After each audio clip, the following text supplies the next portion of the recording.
cuando tú tienes ese tipo de realidades, lo interesante es que se sabe todo lo que pasa en ese pueblo o en esa comunidad. Todo el mundo conoce a todo el mundo, pero también todo el mundo sabe lo que le está pasando a todo el mundo.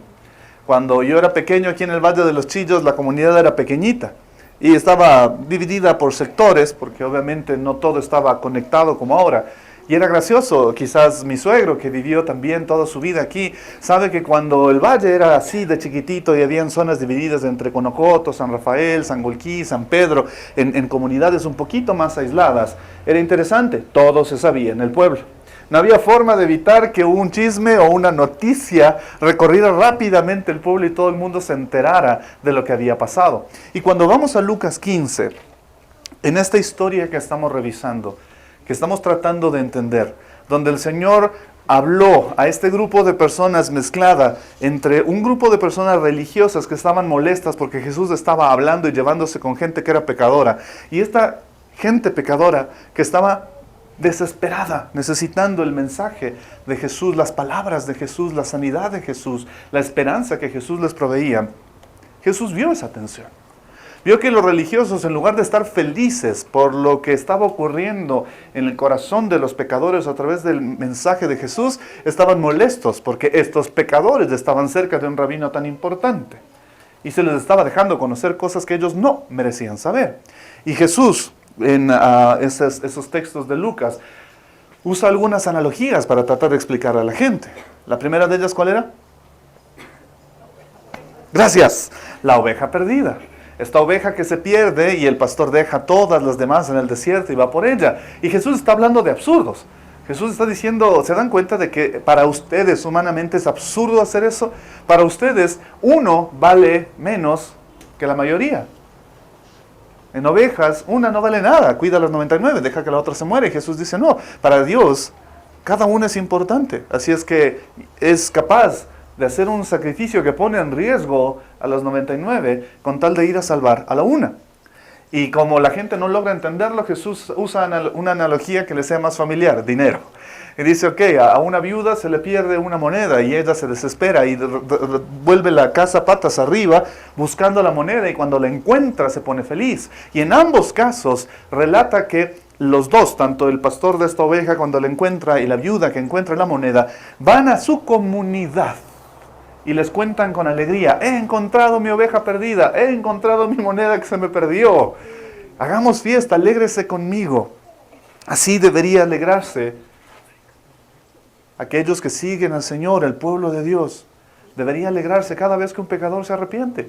Debería estar feliz, haciendo fiesta, contento de que alguien haya encontrado la luz de Cristo.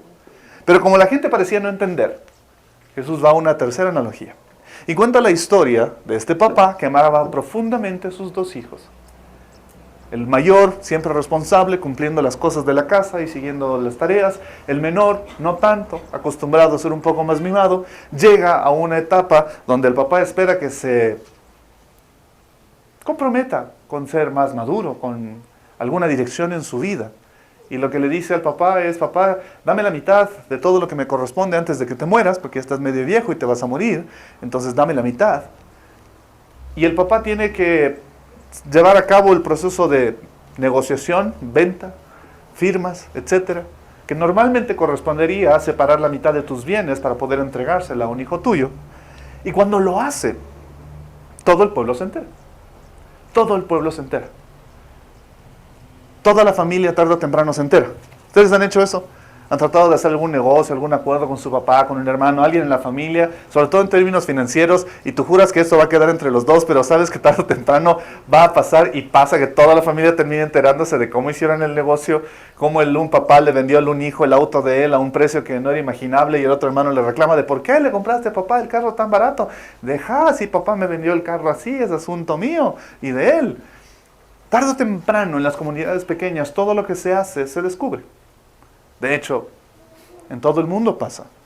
La Biblia dice que no hay nada escondido que tarde o temprano no haya de salir a la luz. Pero, este joven toma todo lo que le correspondía de la mitad, se va a otro país y la comunidad se queda dolida. La comunidad dice, wow, de los recursos que este hombre construyó con esfuerzo y que eran de beneficio para todos nosotros, con su granja, con sus animales, con su producción agrícola, todo eso está perdido ahora y ya no nos beneficia porque lo vendió y el dinero de eso, este jovencito malcriado, se lo llevó a otro país para gastarlo con los gentiles, con aquellos que no eran del pueblo de Dios. Y estando allá, él hizo farras y fiestas y se gastó todos los recursos hasta que no le quedó nada. Y cuando no le quedó nada, vino una gran hambre en esa tierra. Y entonces a él se le ocurre la idea de hacer por primera vez lo que su papá le había animado a hacer a las buenas, trabajar. Y empieza a buscar trabajo y no encuentra nada en que trabajar. Finalmente, alguien que no es de su tierra, ni de su pueblo, ni entiende sus costumbres, le dice que puede trabajar dándole de comer a los cerdos. Y ya les mencioné lo deplorable que era para un judío tener que relacionarse con cerdos, comer cerdo, pero todavía cuidarles o tener que darles de comer. No lo hacían. Y de pronto este joven se encuentra no solo cuidando a los cerdos, sino tan hambriento que está pensando en comer la comida que los cerdos comen. Literalmente, la idea que Dios está tratando de mandar ahí es que alguien que cae en ese remolino de pecado, en esa incapacidad de darse cuenta de su propia autodestrucción, puede llegar a los niveles más deplorables de perversión propia, de depravación propia, de humillación propia. Y muchos de nosotros lo hemos probado. Hemos probado cómo al dejar que el pecado entrara a nuestras vidas, nos llevó a niveles muy bajos, donde estuvimos dispuestos a hacer e hicimos quizás cosas que hoy en día nos avergüenzan y nos resultan deplorables o vergonzosas en términos muy íntimos, muy personales, muy privados. Quizás alguno de ustedes está pensando, bueno, yo nunca fui tan malo, nunca caí tan bajo, nunca hice cosas tan feas. Sin embargo, una vez más, el problema era la inmundicia, la perversión del corazón. Alguien que hubiera estado con los cerdos quedaba en tal estado de inmundicia espiritual para el pueblo de Dios que tenía que hacer una serie enorme de sacrificios como para quitarse la inmundicia. Es como si tú alguna vez manejaras algo que literalmente está podrido y se te queda pegado el olor. ¿Les ha pasado alguna vez?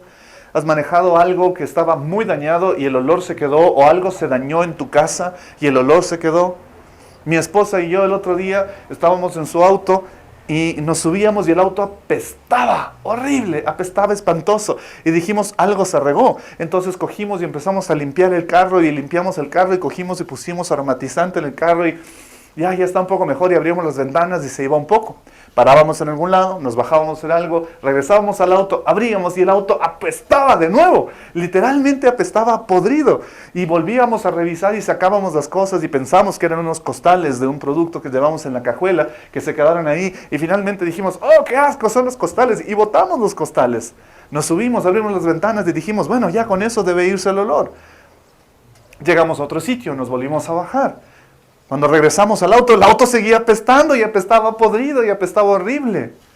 Entonces, literalmente, nos paramos y empezamos a desbaratar el auto, hasta averiguar dónde estaba esa podredumbre, qué era lo que apestaba tanto.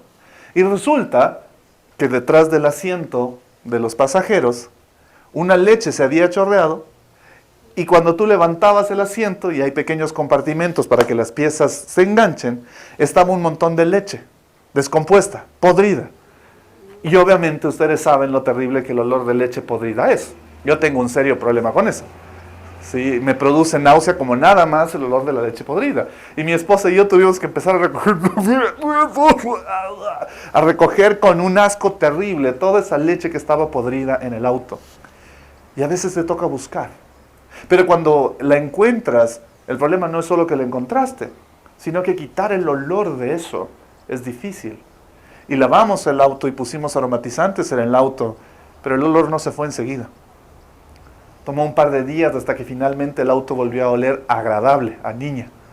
Es el auto de mi esposa y generalmente olía mejor que el mío. Y Jesús, cuando dice que este joven estaba con los cerdos, Para ellos, culturalmente hablando, el haber estado en ese punto implicaba incluso un proceso de purificación que iba a ser largo hasta que toda la inmundicia de esos cerdos literalmente se le despegara a este joven. Entonces Jesús está diciendo, quiero que piensen en la condición más baja en la que un ser humano podría caer, en lo más desagradable, en lo más apestoso, en lo más inmundo que ustedes puedan pensar. Eso es lo que este joven está viviendo. Eso es lo que él está haciendo. Y el texto luego dice, y estando en ese estado, al joven se le ocurrió una idea, él entró en razón. Y les decía yo que la misma frase que él piensa automáticamente de, voy a ir donde mi padre, porque al menos, por lo menos ahí tenía comida y techo. Hasta los más bajos de los jornaleros, de los empleados, tienen comida y techo y viven cómodos ahí. Voy a volver a la casa de mi padre y le voy a decir, Padre, he pecado contra el cielo y contra ti. No soy digno de ser llamado tu hijo, contrátame aunque sea como uno de tus trabajadores. Y esa frase es la misma o muy similar a la que se encuentra en el Éxodo cuando el faraón, presionado por las plagas que Dios había desatado sobre su nación, le dice a Moisés y a Aarón, perdónenme, he pecado contra Dios, he pecado contra su Dios, llévense al pueblo, son libres. Y Jesús con esa frase deja saber que este joven, claro que está arrepentido de las cosas que hizo, pero no está arrepentido de la relación que dañó. Está arrepentido de las decisiones que tomó que le llevaron a ese estado. No está arrepentido por la relación que dañó. Y la verdad es que a veces nosotros hacemos lo mismo. Cuando pensamos en nuestra relación con Dios, nos arriesgamos a pecar hasta que las consecuencias nos empiezan a llegar. Y cuando las consecuencias nos llegan, ahí nos arrepentimos. Decimos que bruto, metí la pata, estoy dañando mi matrimonio, estoy dañando mi relación con mis hijos, estoy a punto de perder el trabajo, voy a perder el carro, voy a perder la casa. Y nos damos cuenta de las consecuencias. Y doblamos nuestra rodilla y buscamos a nuestro Dios. Pero la pregunta es, ¿lo hacemos porque entendimos la relación que dañamos o lo hacemos porque no queremos seguir con las consecuencias que estamos enfrentando? Lamentablemente, en la mayoría de los casos, estoy de acuerdo, buscamos a Dios y nos arrepentimos. Porque no queremos seguir teniendo que enfrentar esas consecuencias, pero no porque hemos entendido la relación que estábamos dañando con eso. A veces ni siquiera entendemos cómo dañamos la relación con otros seres humanos, peor todavía entender cómo estamos dañando nuestra relación con nuestro Dios. Y entonces viene ese punto, el regreso. El hijo cree que esta es la mejor idea, el mejor argumento que puede usar para hablar con su papá.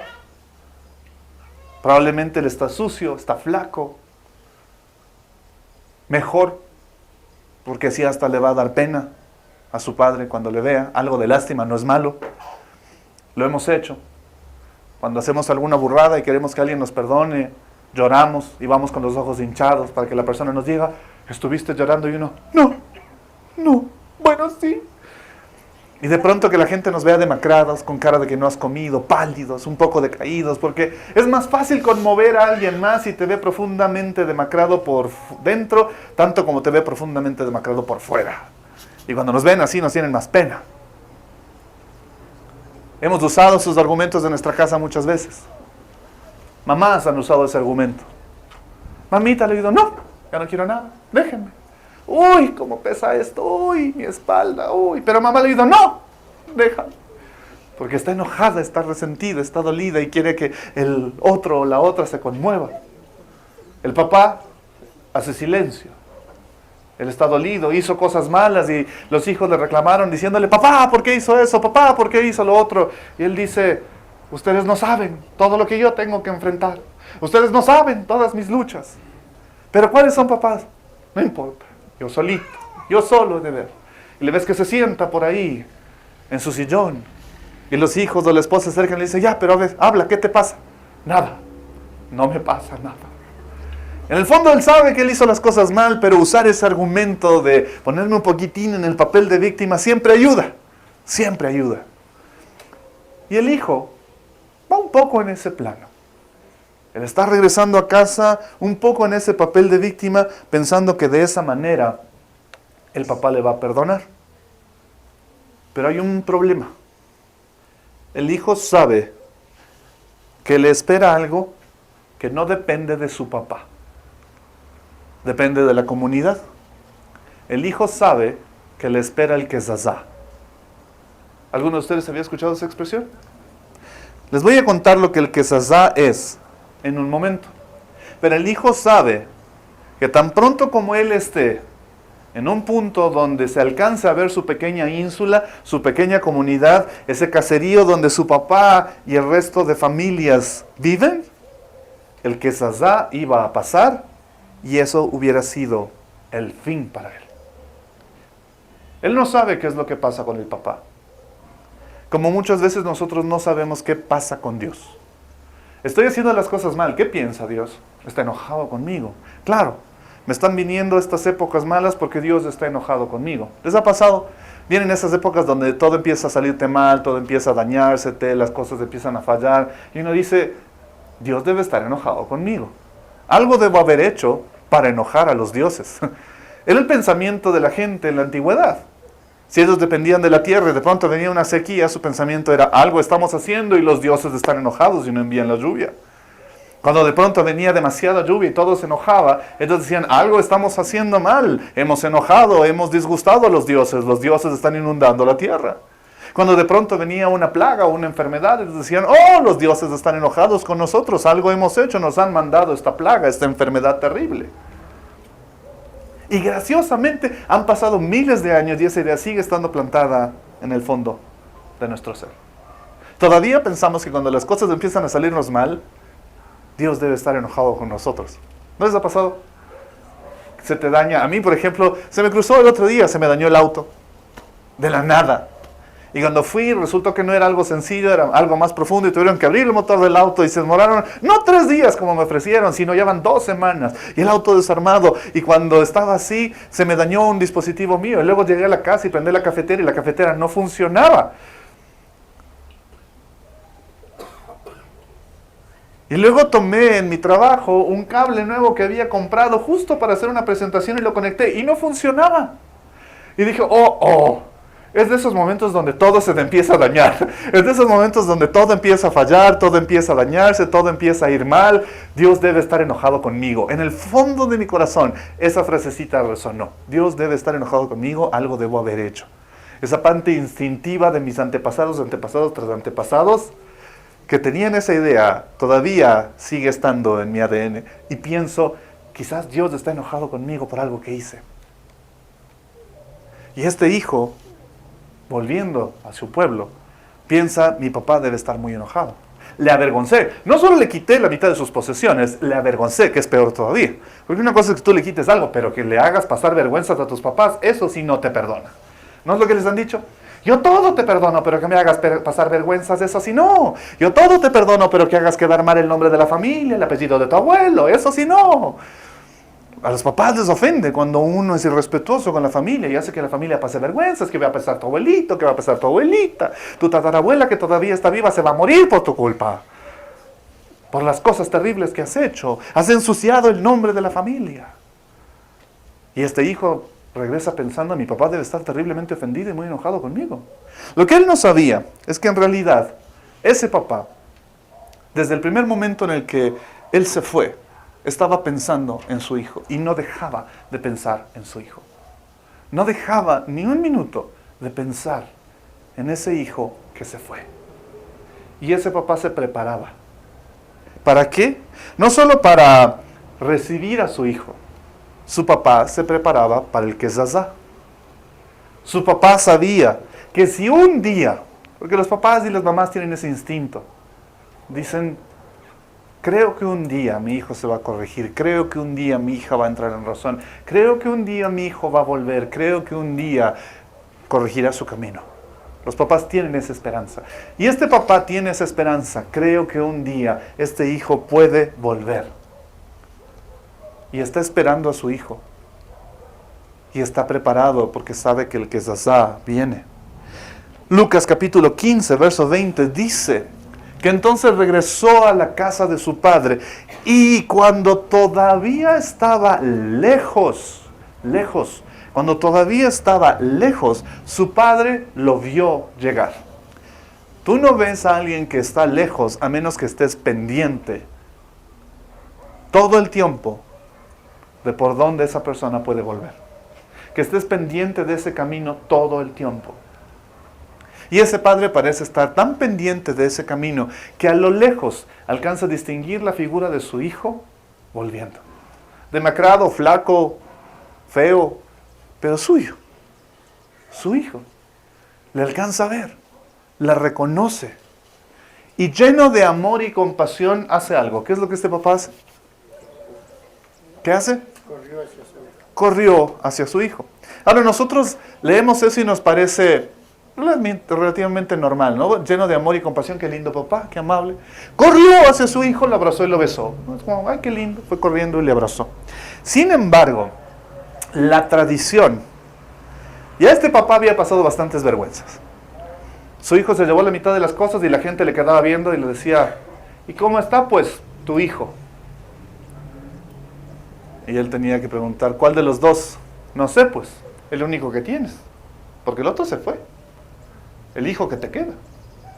La gente suele hacer esos comentarios hirientes, ¿no? Punzantes cuando ve que alguien está sufriendo, porque hay algo que nos produce placer en ver a otros sufrir y sentir que nosotros estamos menos mal que ellos. ¿Te enteraste de lo del hijo, del de la granja de acá? No, ¿qué le pasó? Pues se fue, se largó con la mitad de la plata. Todo se fue llevando. Y la gente disfruta esas cosas. Y ya era bastante humillación para este padre. Era una humillación que había venido de parte del hijo. El hijo le humilló. El hijo le avergonzó. Pero cuando el pasaje dice que este padre corre, para nosotros eso es un lindo gesto de amor y nos imaginamos la película donde él está caminando y regresa a ver y le ve al hijo al fondo y el hijo le queda viendo y hace así. Con cara de no sé qué hago, me voy, y el papá... Y empieza a correr y el otro también empieza a correr y los dos corren. ¡Hijo! ¿No?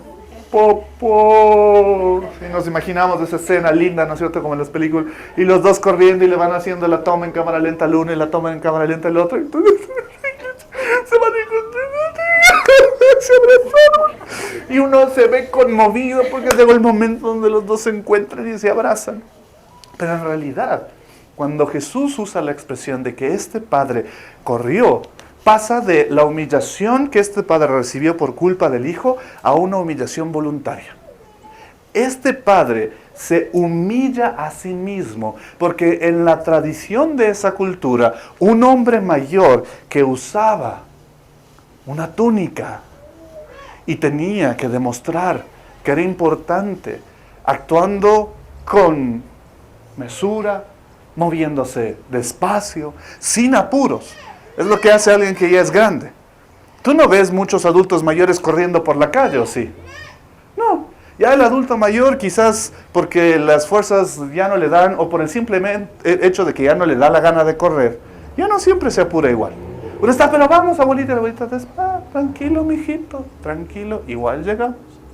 Y te llevan al paso de ellos, como, ya no me importa. Yo no voy a estar corriendo. Yo no voy a estar bajando, yo no voy a estar saltando.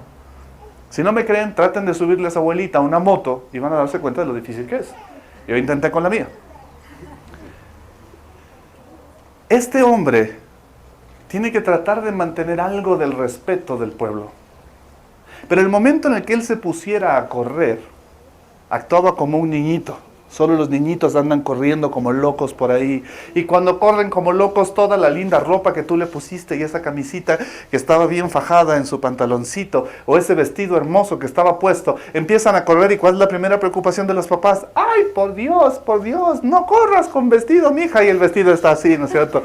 Y uno está, ¡ay, por Dios, cógele! Y el niño que está todo lindo con su camisita, ve como toda la camisa se le empieza a salir y la camisa ya está por fuera. Y uno dice, ¡ay, no! Me hace pasar vergüenzas. Toda la linda forma en la que estaba vestido ahora se convierte en una vergüenza. Este padre empieza a correr con su túnica, y la única forma de correr con túnica, no sé si los hombres quizás no tenemos mucho esa experiencia, no sé las damas, ¿han estado con vestido largo y han tratado de correr alguna vez? ¿Qué tienen que hacer? Alzarse el vestido, ¿no es cierto? Cual cenicienta, agarran el vestido, levantan así y empiezan a correr. Porque si tú dejas el vestido abajo, el riesgo es que en un paso tú pises tu propio vestido y te caigas, ¿no es cierto? Lo hemos visto en alguna película.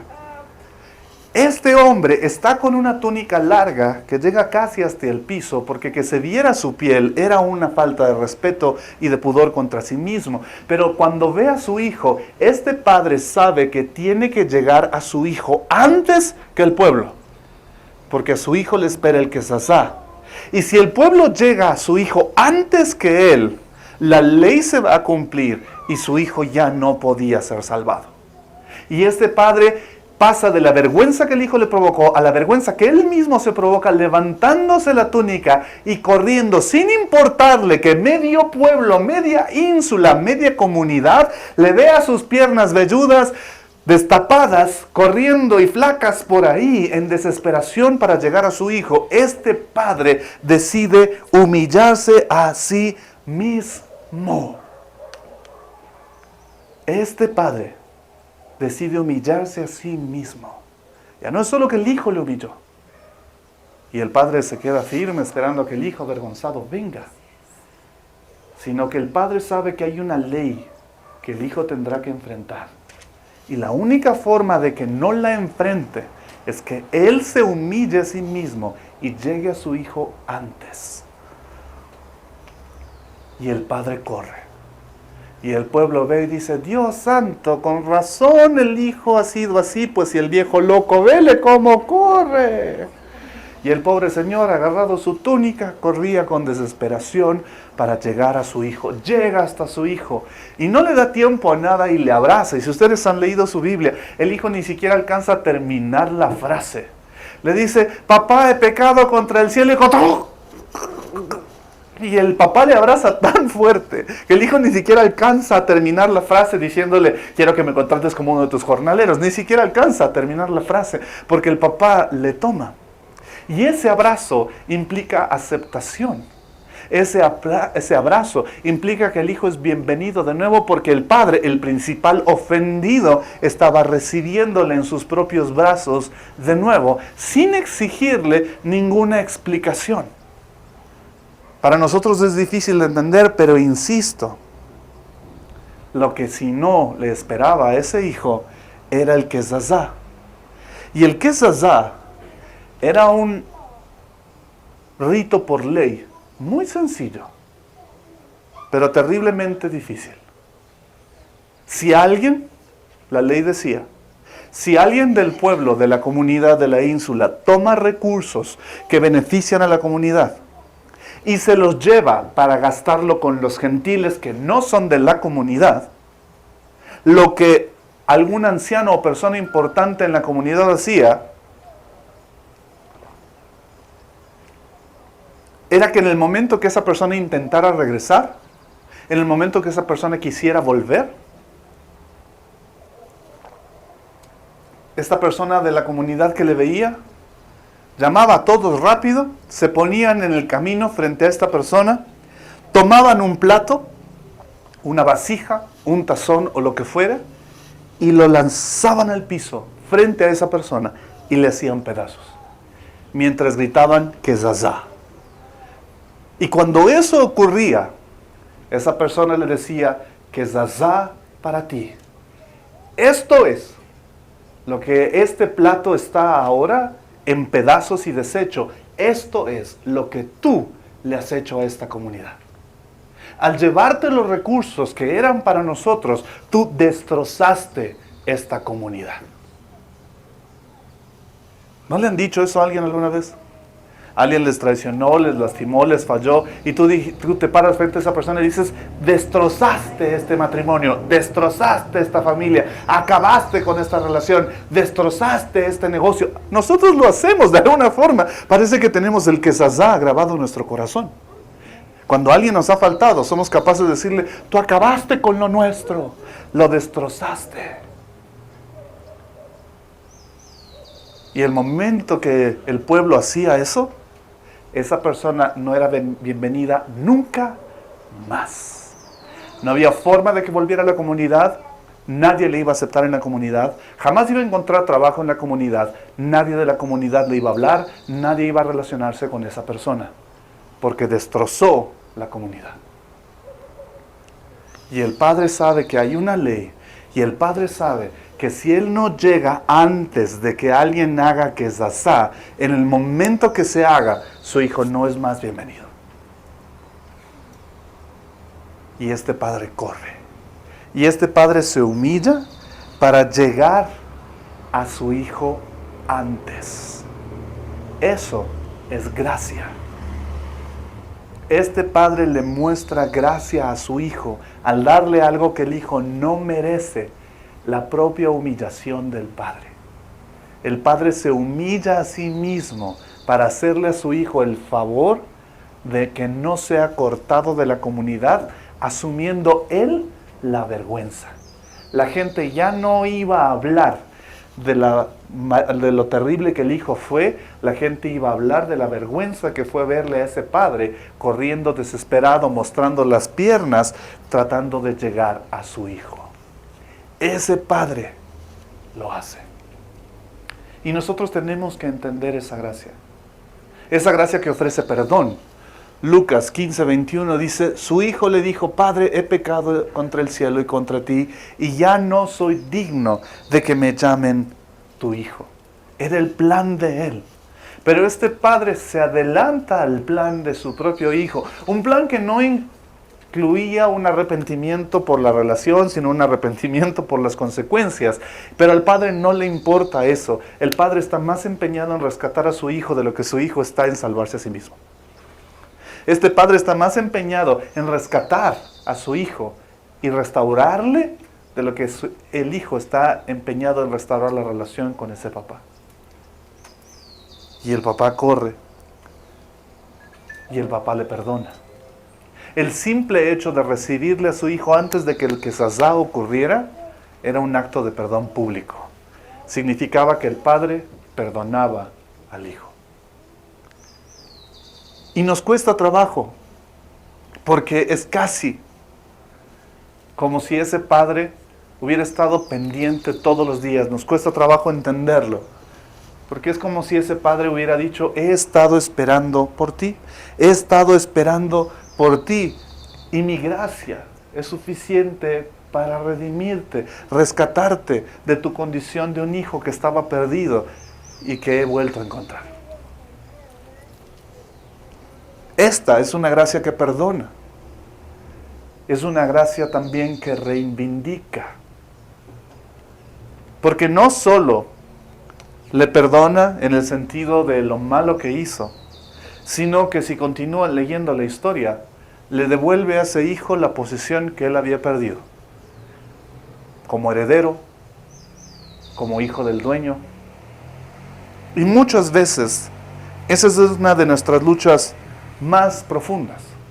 Sé que he hecho tantas cosas malas en mi vida, no sé si tengo lo suficiente, porque estoy en una posición autohumillada, no sé si tengo lo suficiente para hacer lo que Dios me diga que tengo que hacer, amar a Dios como me dice que tengo que amarle, ser la clase de cristiano que debo ser, obedecerle a Dios como debería, peor todavía servirle en algo. ¿Cómo podría yo servirle a Dios en algo si no tengo lo necesario? Porque quizás algún día Dios pudo haber hecho algo conmigo, sin embargo, mírenme ahora, soy una vergüenza, soy de lo peor. Y la Biblia dice en Gálatas 5:20, mi antiguo yo ha sido crucificado con Cristo. Si recibo la gracia de Cristo, si entiendo que no soy yo el que está planeando cómo reconciliarse con Él, no soy yo el que un día, me di cuenta de lo mala que es mi vida y creo que necesito a Dios. Acabo de tener una iluminación. Sí, acabo de darme cuenta de lo terrible persona que soy, lo mal papá, mal esposo, mal hijo, mal lo que fuera y creo que debo corregir en mi vida, creo que estoy haciendo algunas cosas mal. No es que nosotros tengamos un momento de iluminación personal y entremos en razón para corregir las cosas, es que Dios ya estaba haciendo algo antes, es que Dios ya estaba corriendo desesperado hacia nosotros, es que Dios ya estaba extendiéndonos su gracia, era que Dios estaba tratando de rescatarnos. Mi antiguo yo, dice Pablo, ha sido crucificado con Cristo, ya no vivo yo, sino que Cristo vive en mí. Significa que yo soy digno no por lo que yo puedo hacer o puedo obtener o la posición que puedo recuperar con mucho esfuerzo, Y uno dice, bueno, hice un mal, hice un daño, está bien, tengo que arreglar las cosas, tengo que resarcir a esta persona, tengo que devolver lo que robé, tengo que arreglar las cosas de nuevo, tengo que llevar esta relación de regreso a donde estaba, no importa cuánto me cueste. Y eso es muy noble, sin embargo, no lo vas a lograr. Porque a veces tú y yo destrozamos las cosas de manera que no es reparable. A menos que la gracia de Dios nos alcance. Y Pablo dice, yo tomé mi vida y la hice pedazos y me convertí en un perseguidor. Mi antiguo yo, tuve que crucificarlo con Cristo y ya no vivo yo, sino que Cristo vive en mí. Así que vivo en este cuerpo terrenal confiando. Ya no confío en mí, no confío en mi inteligencia ni en mis capacidades, confío en el Hijo de Dios, quien me amó primero. Yo no le amé primero a Él. Él me amó primero a mí. Y se entregó, se autohumilló. Él levantó su túnica y corrió a una cruz desesperado por mí.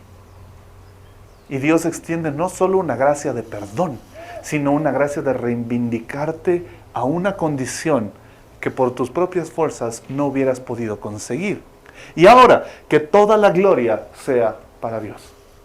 Porque no hay nada que yo pueda hacer que haga que yo merezca nada de lo bueno que ocurre en mi vida. Y hay gente que cuando les he dicho eso me dicen, no, pero eso suena súper triste, porque va en contra de la psicología positiva. La psicología positiva hoy te dice, no, pero tú vales, cree en ti, anda por el mundo, levanta la frente y muéstrale a la gente cuánto vales. Está bien, no te estoy diciendo que tienes que tener mala autoestima para ser creyente. No te estoy diciendo que ser cristiano es tener una mala autoestima y creerte el peor de los peores todo el tiempo. Te estoy diciendo que ser creyente implica entender que la gloria no es para ti. La gloria es para Él. Porque lo bueno que ocurre en tu vida no es porque tú tuviste la brillante idea de levantarte y regresar. Es porque Dios tuvo la brillante idea de humillarse y rescatarte. Y entonces, ¿quién puede lograr mucho más? ¿Él? ¿De lo que pudiéramos pedir? ¿O incluso imaginar? Dios puede hacer en tu vida más de lo que tú puedas pedir. Señor, por favor, si quieres, arregla mi matrimonio. No, Dios puede hacer mucho más de lo que puedas pedir o incluso imaginar en tu matrimonio. Oh, Dios, en mi relación con mis hijos, ojalá tú algún día hagas que vuelvan. No, Dios puede hacer más de lo que puedes imaginar o pedir en tu relación con tus hijos. Oh, Dios, en mi situación, en mi relación es terrible, en mi trabajo me va mal. Dios, si tú pudieras. No, Dios puede hacer más de lo que tú puedes imaginar o pudieras pedir si entiendes que el resultado de esa petición debe ser darle gloria a Él. No salir tú como si hubiera sido el genio a quien se le ocurrió la idea. Porque hay algo que Dios no hace, y es compartir su gloria con nadie. Mediante su gran poder, Dios puede hacerlo. Y ese poder actúa en nosotros. Ese poder actúa en nosotros. Ese poder le devolvió a ese hijo una condición que él no tenía.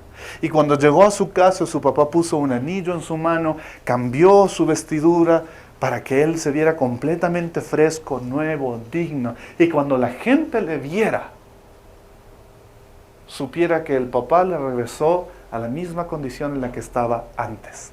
Y nadie pudiera hacerle que zazá. Porque el padre le había aceptado. El Padre le había reivindicado. Y finalmente, el Padre le habría liberado. La gracia de Dios te ofrece perdón. La gracia de Dios te ofrece reivindicarte. Y la gracia de Dios te ofrece liberación. Para no volver a esos cerdos. Para no volver a esa podredumbre. Para no volver a ese olor fétido en tu vida que hacía que la gente no quiera estar cerca de ti porque tu pecado llegaba a ser insoportable.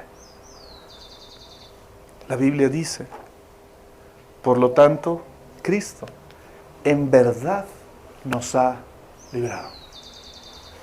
Ahora, asegúrense de permanecer libres y no se esclavicen de nuevo a la ley. Porque si van a la ley dice que zazá, destrozaste todo, no mereces otra oportunidad en tu matrimonio, no mereces otra oportunidad en los negocios, no mereces otra oportunidad en tus estudios, no mereces otra oportunidad de superarte, no mereces otra oportunidad de ser mejor, no mereces otra oportunidad con tus hijos, no mereces otra oportunidad con tus padres. Eso es lo que la ley dice, no lo mereces. Pero el padre corrió. Y la gente que escuchaba esa historia, de pronto empieza a tener una sensación de confusión, hasta un punto entendí que el padre era un padre. Luego empecé a entender que el padre podía ser Dios. Y ahora empiezo a entender que el padre puede ser Jesús.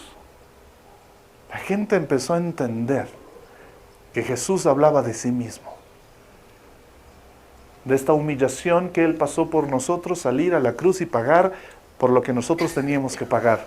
Y ser humillado por la humillación que nos correspondía a nosotros. Y ser golpeado por los golpes que merecíamos recibir nosotros por nuestra maldad. Todo lo recibió Él, todo lo asumió Él. Él llevó nuestros pecados sobre sus hombros, sobre sí mismo, dice Isaías 53, sobre sí mismo llevó todas nuestras cargas. Y tú puedes tratar de sentarte a darles montones de discursos a Dios diciéndole, Señor, pero déjame te explico, es que soy malo, hice cosas terribles, Dios, en mi pasado, oh Señor, si tú tuvieras compasión de mí. Pero lo que Dios te está pidiendo es que te dejes abrazar tan fuerte que al fin te calles y dejes que Él te dé su gracia. Que no sigas intentando de justificarte y tratar de explicarle a Dios por qué eres una buena persona, o por qué mereces que Él te ayude, o por qué mereces un buen negocio. Señor, yo nunca he sido una mala persona. Señor, ¿por qué me está yendo mal? Señor, ¿por qué las cosas no salen? Señor, si tú nos ayudaras. Dios dice, ¿por qué no te callas y recibes? ¿Por qué no dejas de hablar y me dejas actuar? ¿Por qué no solo dejas esos discursos inútiles de autojustificación y reconoces que mi gracia es lo que te hace falta? Y eso es lo que vamos a hacer en esta mañana. Y quiero pedirte que cierres tus ojos y vamos a orar juntos. Porque es importante que entendamos que el arrepentimiento, por si acaso, no es un proceso donde nos golpeamos la cabeza contra la pared o una puerta, reconociendo lo brutos que somos. O nos demos golpes en el pecho diciendo, qué pecador que soy. El arrepentimiento es un cambio de mentalidad, de entender quién era para entender quién quiere Dios que sea. Y no por lo que yo puedo hacer, sino por lo que Él hizo. Que la clase de persona que Dios quiere que yo sea no depende ni siquiera de mí. Depende de dejarme a mí mismo recibir de Él. Que Él quiere darme su gracia para que yo pueda ser perdonado, para que yo pueda ser reivindicado y para que yo pueda ser liberado. Lo que el Hijo tuvo que hacer, por si no se dieron cuenta en la historia, fue rendirse. Ya mi papá me abrazó, mi papá me quiere poner un anillo, mi papá me quiere cambiar la ropa, mi papá me quiere hacer una fiesta. Ya no ves al hijo diciendo, no, pero papá, el anillo, no, papá, ¿cómo se va a creer? No, papá, si este anillo era del abuelito, ¿cómo me va a dar? No le dice, ay, papá, esa ropa, no, es que ese no es el color que me gusta, papá, no. Ay, papá, ¿cómo va a matar el becerro? Yo soy vegano, yo no como esas cosas. El hijo ya no discute. El hijo ya no pregunta, el hijo ya no pide, el hijo se rinde a la voluntad llena de gracia y de amor de ese Padre. Y a veces lo que nos hace falta no es orar más, clamar más, eso es bueno y cuando tengas que hacerlo, hazlo, hay momentos para hacerlo. Pero a veces lo que nos hace falta no es clamar más, no es desesperarnos más, no es ayunar más, es solo recibir más. Es dejarnos amar por Dios y recibir lo que Él tiene para nosotros. Recibir su gracia. Decirle, Señor, tú sabes lo que hice, tú sabes que necesito, aquí estoy. Lo que quieras poner en mis manos, ponlo. Como quieras que yo me vea, haz que me vea. Y lo que quieras tú hacer en mi vida, hazlo. Es rendición. Señor.